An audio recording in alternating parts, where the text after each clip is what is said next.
Guys Radhe Radhe. तर स्वयंपाक फक्त माझ्यासाठी आणि ताईसाठीच बनणार होतं, तर आम्ही ठरवलं चला खिचडी बनवूया म्हणून. मी तर फर्स्ट टाइम खिचडी बनवत होते, म्हटलं चला तुमच्यासोबत ही रेसिपी शेअर करूया. तर सगळ्यात पहिला मी कांदा टमॅटो चिरून घेतला, त्यानंतर अद्रक लसूण जिरे आणि मिरचीची मस्त अशी ठेचून पेस्ट केली. त्यानंतर ना कुकरमध्ये तेल घेतलं, तेलामध्ये जिरा आणि कढीपत्ता टाकून दिला. ते मस्त तडतडून दिल्यावर त्यामध्ये कांदा टाकून घेतला.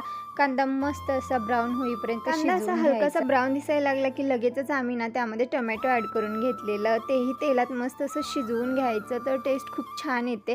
नंतर लगेचच आम्ही जी पेस्ट बनवली होती तीही ॲड करून घेतली, तीही मस्त अशी तेलात परतवून घेतली आणि लगेचच आम्ही हळदी टाकून आपण खिचडीसाठी जे डाळ आणि तांदूळ वापरणार आहोत ना ते फोडणीच्या आधी 5 मिनिटं ना पाण्यात भिजवून घ्यायचे. नंतर इथे आमचं सगळं तांदूळ वगैरे टाकून झालेलं, मस्त असं कुकर लावून झालेलं खिचडी बनते. तोपर्यंत दुसरीकडे आम्ही लगेचच बेसन पिठाच्या पोळ्याही करून घेतलेल्या आणि लगेचच ताट करून खायलाही बसलो.